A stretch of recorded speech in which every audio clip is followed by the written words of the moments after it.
Hello and welcome to VisionIAS Toppers Talk. Today we have a very young topper, Gautam Vivekananda, ranked 211. Welcome, Gautam, and many congratulations to you. Thank you so much, ma'am. So, Gautam, let's start from your words. Tell us something about yourself. Ma'am, as you rightly said, my name is Gautam Vivekanandan. Uh, Born and brought up in Valsad, Gujarat. That's where I did my schooling from. Thereafter, I pursued electronics and communication engineering and worked in TCS for around 6 months. After which, I decided to pursue a career in civil services. This was my first attempt at civil services, and some of my hobbies include singing, playing the guitar, playing sports, etc. So, from your timeline, what I understand is that your job and then, of course, the early phase of your preparation, they were all during the pandemic. Do you think that was a facilitator or that was in a way a hindrance to this whole preparation and to quitting that job? Ma'am, that's a very interesting question.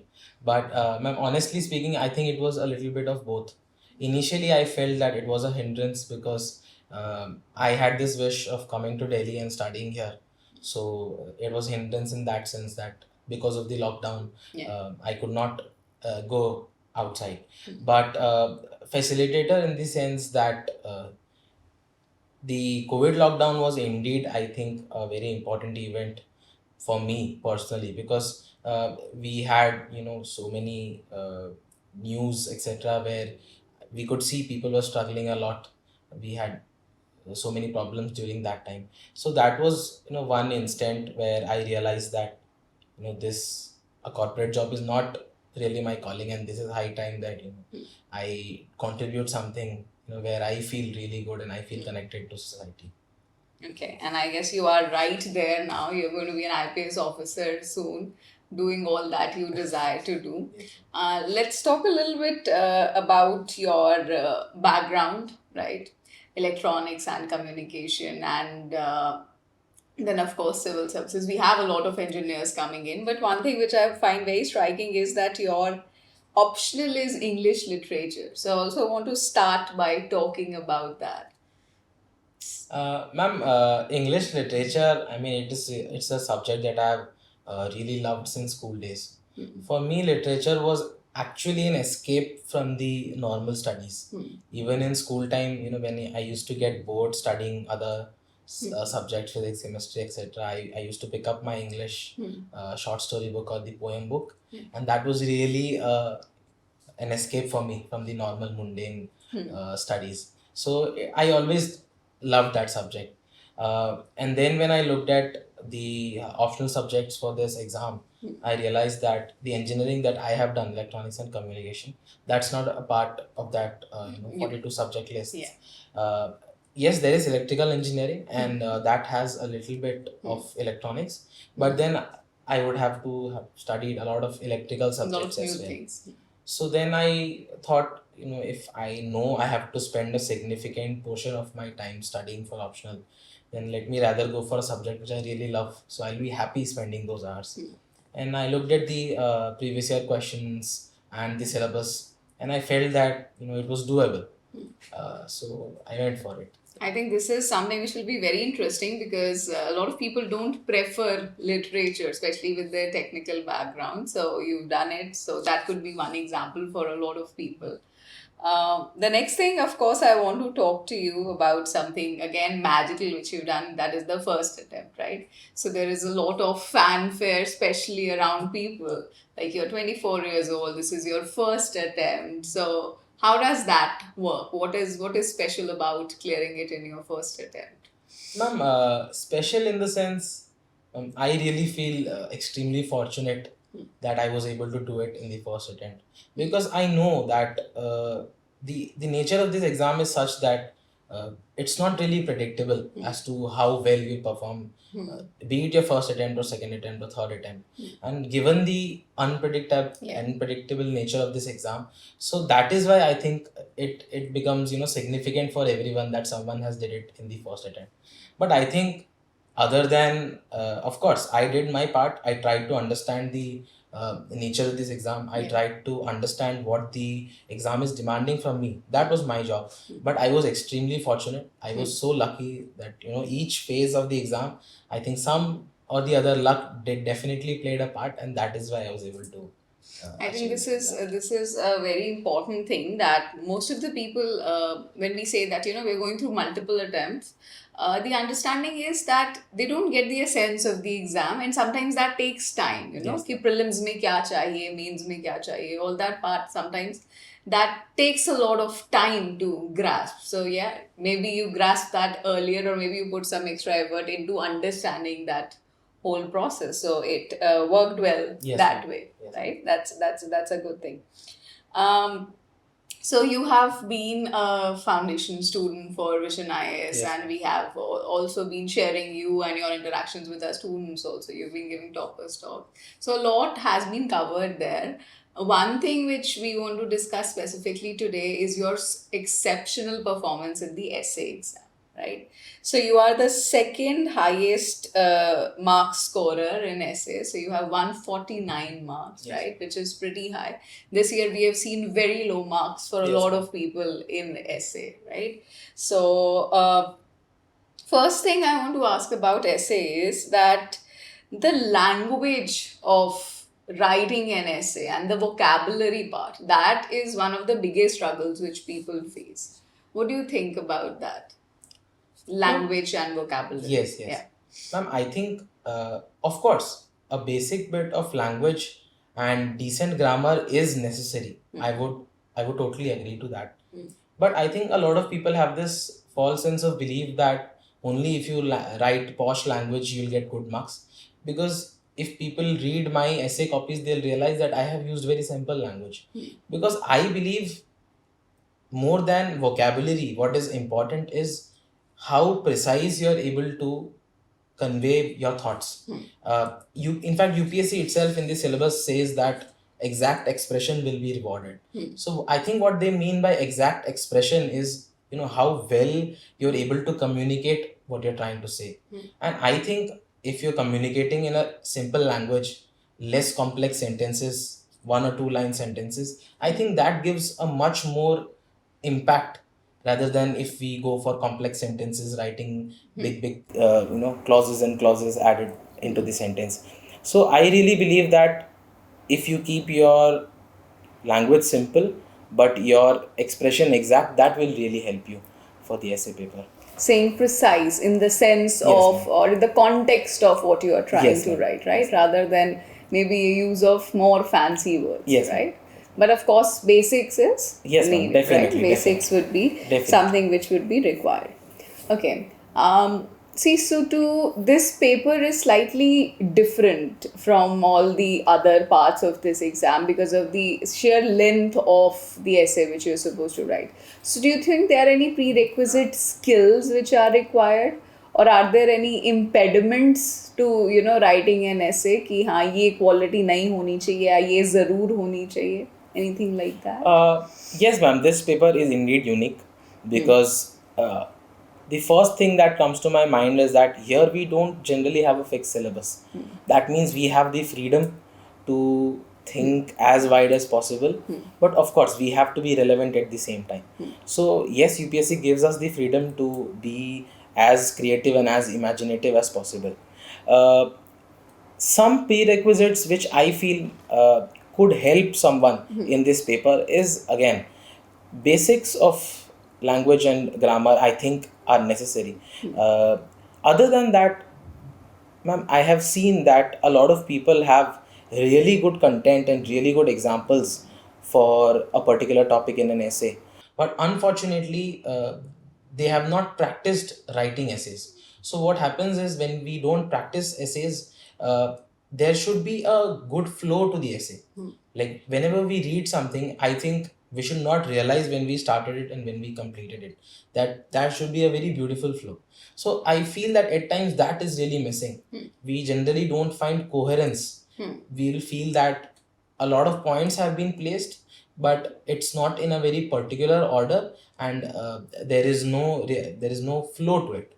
So I think that is one thing I think which people can practice and can look into more, because as such anyone who is giving mains, I think they have good enough content. Yeah. So practice, I think, will really help. Okay. Yes. So if I ask you a number on that, right, that how many essays should one be practicing, right?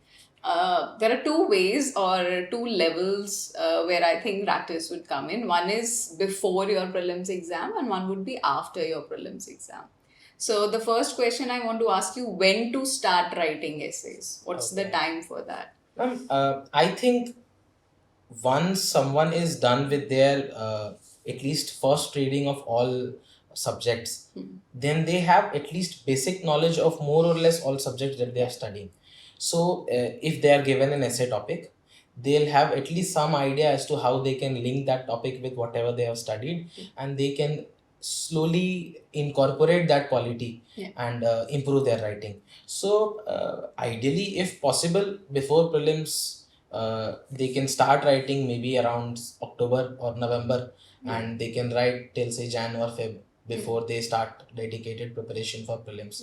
So in those 3-4 months, even if every Sunday they can write say 1 or 2 essays, so that will take, I think that will give you a number of around 20 essays before prelims. Ideally, after prelims also, I would suggest 20 to 25 essays should be written. But I think anyone who is planning to give this year, so now I think they have only 1.5 month to go for the mains. So I think even in this time, they can at least try to attempt 10 to 15 essays. So I think that will really give them confidence that they can write well. Okay. So it's 40 and 10 now, right? For 2023 people, at least 10 to 15. So how many did you write? That's an important question now. Ma'am, unfortunately, since it was my first attempt, my structured preparation did not go that well. Unfortunately, it was very later on that I realized that structured preparation is really important when it comes to the exam. So I did not really do that. A lot of subjects which I should have covered before prelims, I kept it for after prelims, and I thought कि pre के बाद हो जाएगा. But unfortunately, वो pre के बाद the time is really less, and we have so much to do that we really get confused as to what should we do next. And that becomes really hectic. So that is why I gave this advice that one can start writing from say October, November. I could not really write any essay before prelims, but after prelims, I think I wrote around 20 essays, 25 essays. Ideally, if possible, I could have written more. But even I used to write essays every Sunday. So I think. Okay. So when somebody is like supposed to start writing essays, how do they select topics to write that, right? Like we have previous year's papers, we have test series, or we also have ideas where, now essays are of different types, different categories, right? So how does one select about that? Which essays should one start writing first and which one should start writing later? Which type of essays, if you can say that? Type, I think, more or less, anyone who is serious for this exam will have to cover all bases. So they will have to eventually write all types, so that even if UPSC throws a bouncer at you, you are capable enough to handle that. So for that, yes, they'll have to practice all types of essays. But given the fact that in the last 2-3 years, UPSC has started asking more of philosophical code-based essays. So yes, a lot of people struggle with that. So they can start writing that to improve that. Other than that, yes, we can also simultaneously make sure that if some regular topics, which have been asked earlier, such as topics on health and education, topics on women empowerment. So if such topics are asked, even we should be prepared for those also. But given the trend of the recent years, we also have to make sure that we are really well prepared with respect to philosophical essays. You've been talking about the trend which UPSC is taking. So tell me this thing, what is your analysis of this trend, right? The last 2, 3 years, we are having questions which a lot of people are not prepared with, or after the question paper is released also, there was so much discussion ki kaisa question pooch liya hai, right? So what is your analysis of the kind of questions which they are asking in the last few years? Ma'am, personally, I really like the type of essays they're asking. Of course, for those of them who gave it in 2020, I think that was the first year Yeah. UPSC asked such essays. For them, yes, it could have been a bit of a shock because they were not really prepared for that. But I think after that, people should have started preparing for such essays. Ma'am, I really believe that it's a very good thing because in such kind of essays, we really get the opportunity to think as wide as possible, be as creative as possible, be as original as possible. And I think that's a really important thing, being original. Because any other topic that UPSC has repeatedly asked earlier, topics as I just mentioned, such topics, more or less everything is readily available today. So if we just read them, we'll be able to copy paste, but there will not be an original flavor to that particular writing. So I think with philosophical essays, this is something new where your originality is also getting tested. They will also look into how creative you are, how you're able to link that particular topic with perhaps all that you have experienced so far in life, your education, your experiences, etc. And how many relevant dimensions are you able to cover. So I think this is why this paper has become really important, and because of this change in trend, it became one of my favorite papers. Okay, yeah, definitely. That shows in your marks also that this was your favorite paper. Okay, tell me about this word you've been using, creative, right? So there are people who feel that they have a creative bent of mind, right? And there are people who feel they are more of what I'll use the word mathematical or technical stroke of mind, right? So do you think it is imperative that that creative essence is essential, or is that something which could also be built in some form? Ma'am, definitely. I think it can definitely be built. Creative and technical, I think, of course, they are like two different skill sets, but I think they can go together to some extent. And someone who is creative, they can work and improve their technical ability, and someone who is more of a technical person can definitely work and improve their creative ability.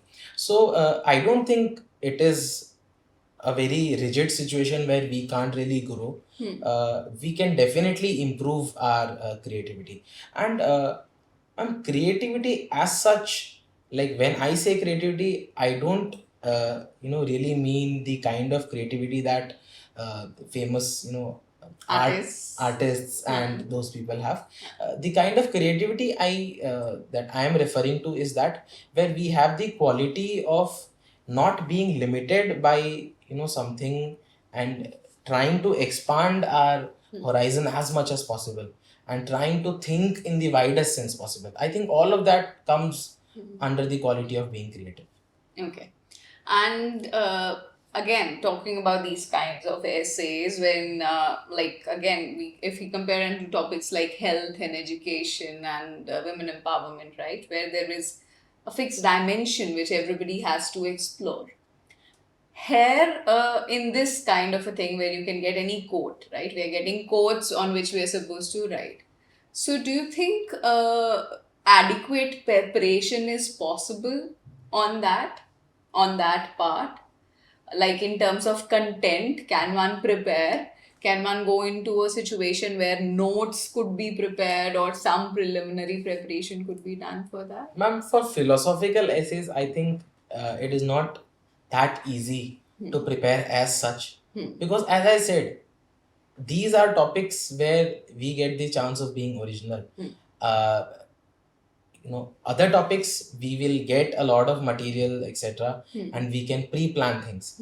Here, the challenge is that we have to think on the spot Yeah. and look at what are the dimensions that we can cover, what is it that we can write new, etc. I think we can practice this. Yes. This is what I think we should improve. As I said, if we write around 20-25 essays on philosophical topics, we will certainly develop that ability of thinking on the spot, brainstorming on the spot, and trying to find those small links between the given topic and whatever we have studied in for the GS. Yeah. Because as such, if we look, then whatever we are studying in GS, that is our basic fodder for essay. Yeah. I think there is rarely any subject that we are missing out in GS. Everything, almost everything that is relevant, all subjects are being covered there. So what more, like what new can we learn? Yes. So the key is, how well we are able to establish those small links. Yes. And that is what I think can come with practice. Yes, so that means practice more than preparation of content, because content you are preparing in your mains. Yes. It might or it may or may not fit exactly here, but what you need to develop is your analysis in a way that you can understand a quote and put things in perspective there, right? So practice becomes very, very significant in these topics, because as such you cannot prepare notes which you can just deliver there, right? Yes. Okay. One more thing, talking about these kind of topics further, is that there's a lot of subjectivity in interpretation also, right? For a topic, different people might have a different interpretation, and your examiner who's going to evaluate might have a different interpretation. Sometimes it also happens is throughout one essay also, people go for multiple interpretations, right? So how do you think that approach is supposed to go about? Ma'am, what I used to do is, I generally used to interpret in a way which I felt was most relevant. Of course, there would be different interpretations that even I had, but then I used to analyze which one of these is most suitable or most relevant based on the topic given. And then, as you said, yes, there can be this approach where we have multiple dimensions or multiple interpretations covered in the same essay. But I personally am someone who believes that we should have one particular interpretation, and other than that, if we wish, we can talk about the other interpretations, but not extensively. I think one of our interpretations should be the main block of our essay, and the other interpretations could be some additional pointers that we are giving to let the examiner know that this is also something that we are understanding from this topic. But ma'am, I think the key here is that how well we are able to justify any particular interpretation. As you rightly said, there is of course subjectivity, because I may interpret this particular topic in a certain way and the examiner might interpret it in a different way. So it is my job that I have to justify my interpretation in such a way that even if the examiner has some other interpretation, after reading the essay, he should have at least some kind of belief that, okay, this could also be a possible this interpretation. Makes sense. Right. So that it all comes down to the, how well we are able to justify that particular interpretation. Okay. About this point further, like on one topic, on like if you say there's a thesis, there's a theory which you're talking about, do you think it is important to also talk about some counter arguments or some other aspects which, kind of tell the examiner that, okay, you have a holistic understanding of this kind of a topic? Do you think that is something essential which should be done in writing an essay? Ma'am, I think I don't think it's really possible to prefix that. But yes, on a case-to-case basis, we can look at it. And I think in most of the cases, it would be a good thing to talk about the other side as well. But as I said, this is my personal opinion. I feel that one of our particular interpretation or thesis should be the main block. And whatever we are mentioning extra. For example, you said the kind of antithesis or the counterpoints. Those could be supplementary or small pointers just to make the examiner aware that yes, we have a very holistic understanding. But I think the essay paper, it demands that you take a particular stand and you justify that stand. So Okay. if we mix a lot of things, then it will look like we are not taking a particular stand and we are just playing safe. You're writing kind of everything you know, Exactly. right? Yes. And you don't really have an opinion. So that means in this, one line of thought should be primary, right? You can give more aspects, but Yes. you have to stick with one main interpretation. And this is which- what I believe. Yes, of course. We're It talking might about not what be you the- what you believe, and Yes. of course, it will also vary with the kind of topic which is asked, Definitely. right?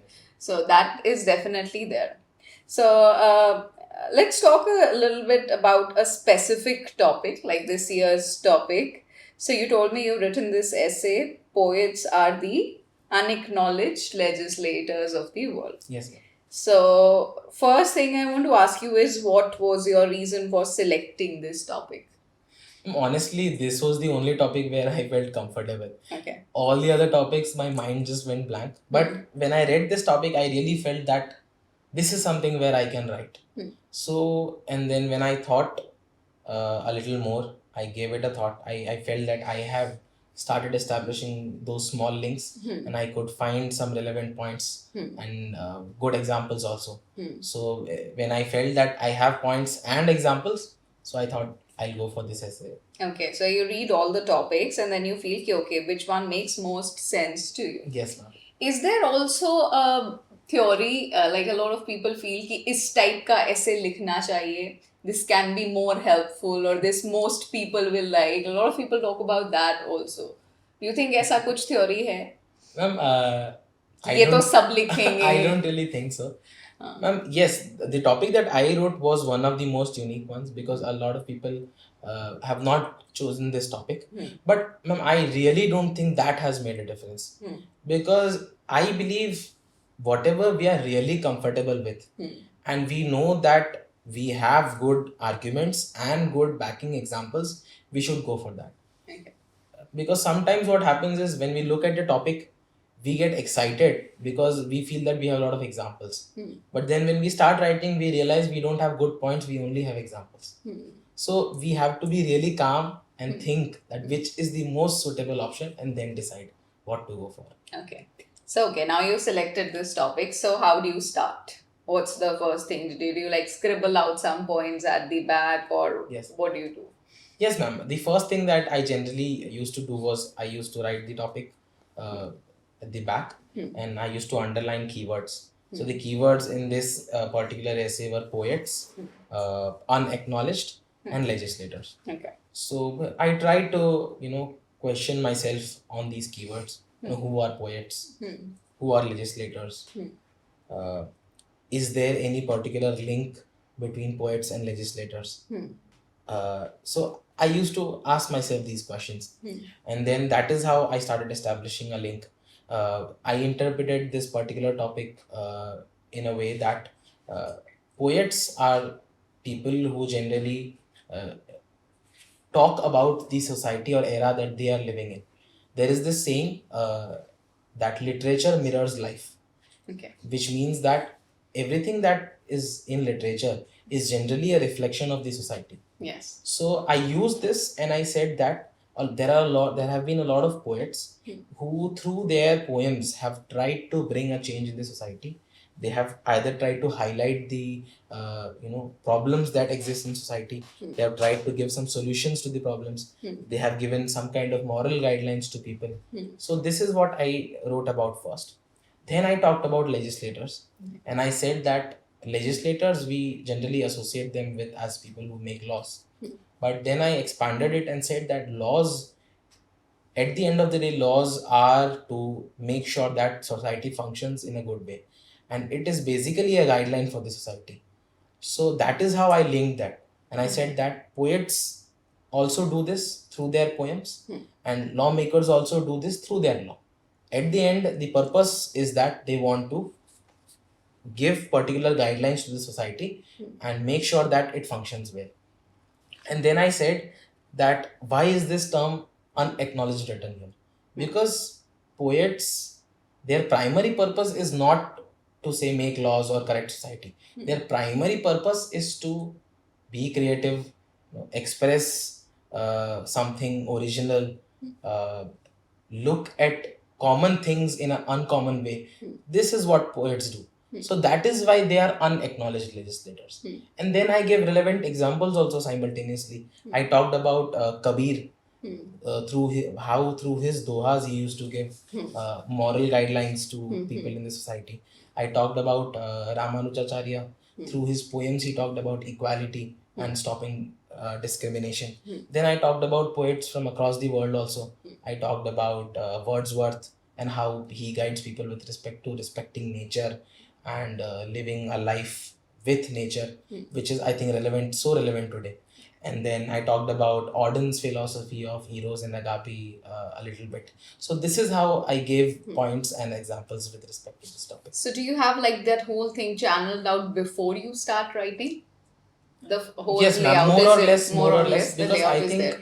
if we have a structure ready, Yeah. then we can present it in an orderly fashion. And if we do not prepare a structure, then midway we may realize that we should have written this point earlier. Yeah. Or so that is why I think it's important to structure it out. And how before much we start time writing. does that take, that whole structuring part? I think it takes around 15 minutes. Okay. 15 to 20 minutes approximately. Okay. I used to try to complete it in 10-15, but sometimes it used to go up till 20 minutes also. Depending on again the topic, Yes. right? Now see, when you are writing in a flow, like again I'll talk about the specific topic only. So you have poets and you have legislators. Yes. Okay. So does every part or say every paragraph need to talk about both these things? Or do you think that, okay, first you can write about poets, then you can write about legislators, and then you can do an integration? Or like the whole topic has to be in sync somewhere in every paragraph? No, ma'am. What I did was I talked about poets first. Okay. I talked about legislators first, and then I established the link between them. Okay. Because when I broke down what poets do and what legislators do, that is when I could establish a link. Okay. So I felt that if I can explain both of them individually, then I'll able to make the examiner understand what is it that I'm trying to connect between these two. So that is why I took that particular approach. So one problem which can happen in this kind of a situation is that you might overanalyze, right? Or you might get carried away with one description. So how does one limit that, right? When you're trying to substantiate on an argument, how do you not go overboard? Yes, ma'am. And that's a very important thing to keep in mind. And that is where I think the brainstorming comes into play. Because as I said, if we structure our essay before writing it, we have already scribbled down whatever our thoughts are, but it is also important to number them. Like in what order do we want to present these? And once we do that, we can simultaneously decide as to how much space do we want to give to each thing. Okay. Because when I know I have say 7 dimensions or total 7 to 8 pointers and I only have 10 pages or 11 pages, so I know that for each I cannot give more than 1 or 1.5, or else I'll have to take space from the other pointers. So based on the relative importance of those, I used to decide as to how much to give for those particular aspect or dimension. Again, the planning part here Yes, ma'am, becomes definitely, very important. Definitely. Okay. Let's talk about the presentation style of this whole thing. So I want to ask you about anecdotes. I want to ask you about datas or any kind of diagrams or underlining or flowchart or anything which you think can be used, or do you used any of those tactics? Yes, ma'am. I mean, data and some kind of statistics, anecdotes, examples, these are really important. Okay. Because, as I said, if I am trying to convince someone that this is what I believe, to convince them, I should not only have good arguments, but if I want them to believe my arguments, I'll have to give some kind of example or some kind of data. Yeah. Otherwise, why is it that they'll believe me? Yeah. So yes, data, examples, anecdotes become really relevant here. Diagrams, I am not a very big fan, because I think in that sense I am a little old school, because I think that an essay should be NSA. an essay and it should not become a GS answer. Yeah. Initially, I avoided underlining also, but then we have this fear of missing out that everyone is doing. So I started underlining, but I used to limit in the essay paper. I used to limit the underlining. Only most important keywords I used to underline. And other than that, no diagrams. And I used to write in a paragraph fashion. Okay. What about current affairs? How much role do you think that plays, or how much should one take from a current affair I think topic in that? being aware of current affairs is really good, because if something has happened recently and we are able to link it with the given topic, that will obviously help them, because even for the examiner it has been a very recent event, so it might be fresh in their minds. And if they see something unique where a particular current affair event has been linked to a topic, so even they might feel happy that okay, even they might not have thought about this in this way, and the student has established a link there. So I think that can really help. So yes, we have to keep our eyes and ears open for whatever is happening around us, because current affairs, I mean, it is one of the most important aspects in this exam, be it any paper, GS or essay. Okay. Now let's talk about the other kind of essays. Like suppose you're writing an essay on development and challenges related to development. Yes. Okay. So in essays where we need multiple dimensions, Yes. right? You need an economic, political, social dimension. So what should be the approach to writing an essay which requires a lot of dimensions? Right. Ma'am, I think for these essays, this is where we can do some kind of pre-preparation. So the first thing that I did when I started the essay preparation was I looked at last 25 years essay topics. It's available online. And I realized that there were around 8 to 10 topics which have been repeated more than once. So I made a list of those topics, and I felt that I should at least prepare these 10 topics, so that if UPSC reverts back to the old fashion where they are asking such conventional essays, then I should be well prepared. So for the topics that I already mentioned, some of them like say health and education, women empowerment, terrorism is something that has been asked more than once, science and religion. These kind of topics, I felt that I have to do some kind of pre-preparation. So I read about these topics. I tried to make some notes for these. I used to include say quotes, anecdotes, recent incidents or examples, government initiatives, global initiatives, timeline or evolution of that particular thing. I used to try to cover these things in my notes, so that I have enough of content to supplement my essay. So I think for these essays where we have to cover multiple dimensions, it is best that we do at least some kind of preparation for it. And if it is something new, I think with practice we will have this ability of linking those topics to our GS also. I think with practice what happens is, when we close our eyes and try to think of a particular topic and try to apply it on everything that we have studied up till now, we are generally able to find at least some or the other examples or points or links. So that is one thing, and I think here my preparation is required. Okay. And what about the flow? Because here flow becomes very challenging, right? Like you're writing about, say, economic aspect of a topic, then political aspect, then sometimes it becomes like isolated GS answers, you know. So how do you maintain a flow in this kind of an essay?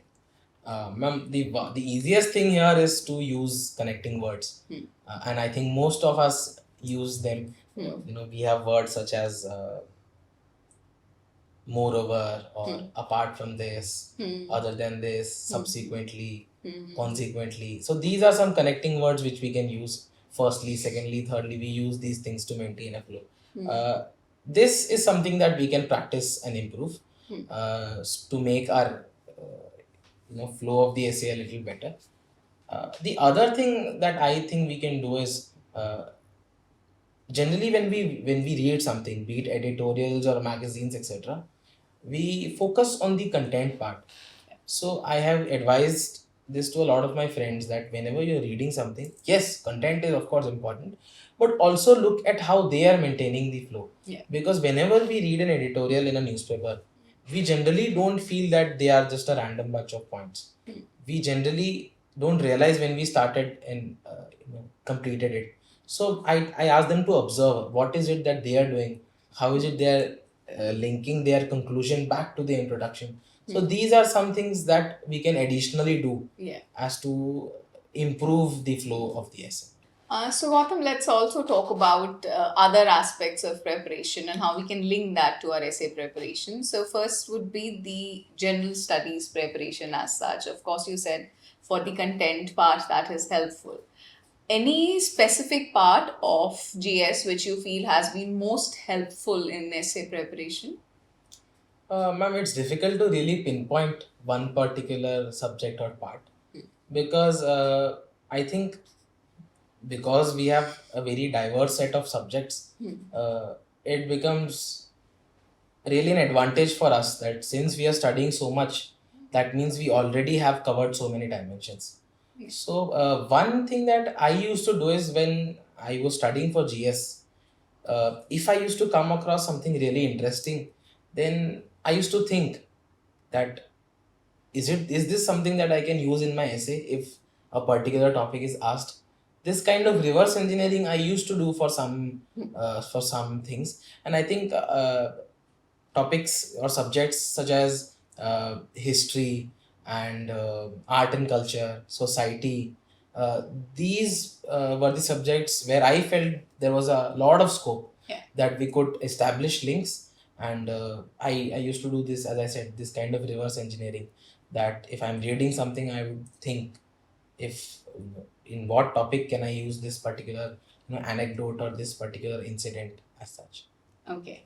And what about your optional? Like you had the advantage of English literature, which actually expects that kind of a flair, right? So, how did that integrate with the essay preparation? Yes, ma'am. I mean, because of the preparation for English literature, the writing quality will, of course, improve a little because for literature also we have to write subjective answers. There is no correct answer as such. We have various dimensions. We can either agree or disagree. We have that originality, and with that we get the practice of writing in a good flow, because here also we don't write points. For optional in English literature we write in a paragraph fashion. So yes, that definitely helped. And even content wise, I think because I studied something other than GS as my optional, I think that gave me an extra set of uh, dimension where I could go into. But yes, it is important to be cautious here because the examiner might not be an expert in a particular field.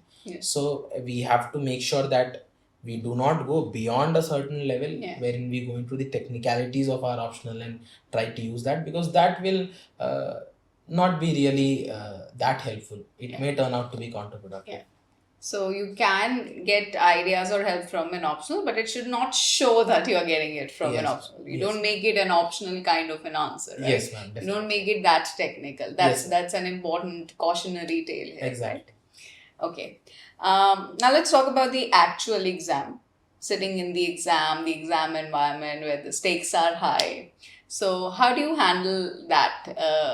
What is your strategy to sit in the actual examination hall?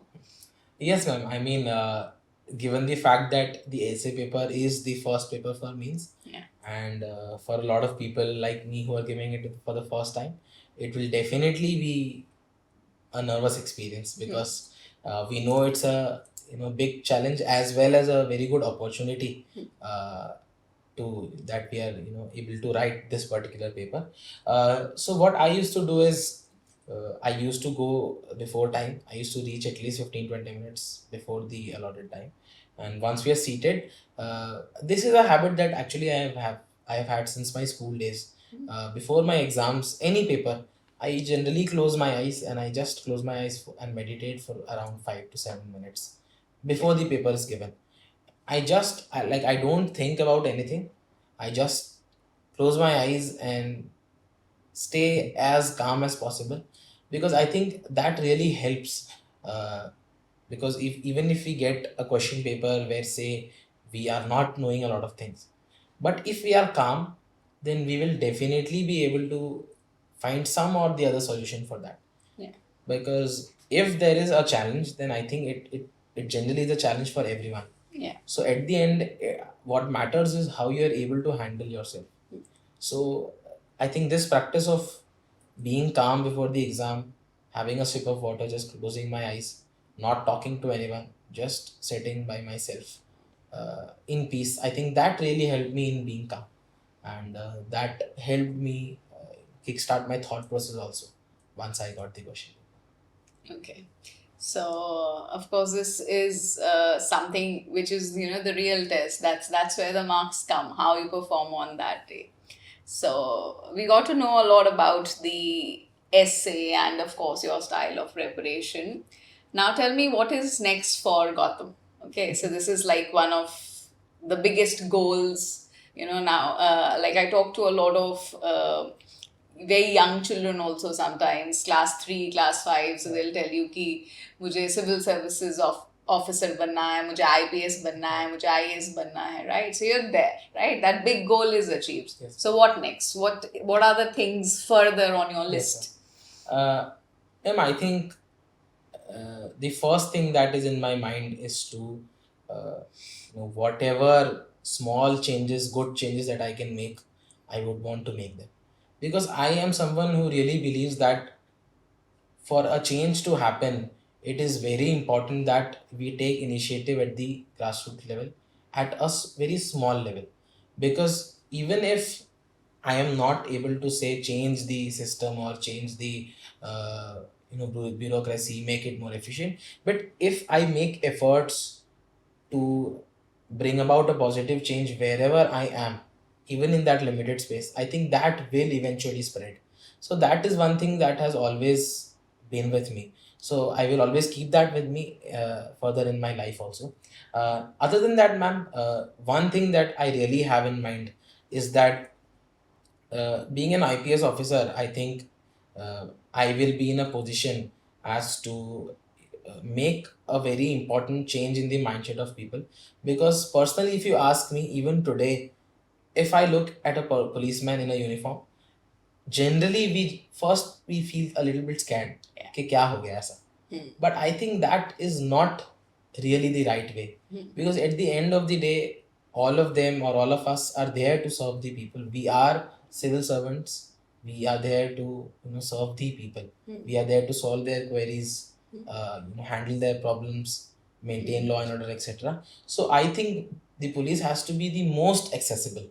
So we have to make sure that they get that fear out of their mind and they really feel comfortable that they are there to help us. So I will definitely try and make that change as far as possible. Okay, police perception. And I really like how you say we are there to help, right? You're already there, inducted yourself into the service. So that's really amazing, right? So like you're already living like an IPS officer. So that's great. Last piece for our aspirants, anything specific overall about your preparation which you feel ki this must be done and this must not be done? One word on both these things for our aspirants. Ma'am, must be done. I think the first thing is we have to understand the nature of this exam. We have to understand the nature of the competition. We have to understand the demand that UPSC has from us. That is the first thing. Secondly, ma'am, I think confidence is something that we really don't stress on as much as we should, because confidence plays a very big part in this exam. Personally, when I was giving the prelims, I have seen that a lot of my friends or people I know who were much more knowledgeable than me were not able to clear it just because they were not confident. Because when we are confident, even in those questions where we are, say, not 100% sure, we will end up getting those questions correct. But even if we let say 1% of diffidence creep in, that will be disastrous. So we always have to be confident. And I always say this, that it's okay to be unsure of where you are right now, because this exam is such. When someone asks us कि preparation कैसी चल रही, we really don't have an answer.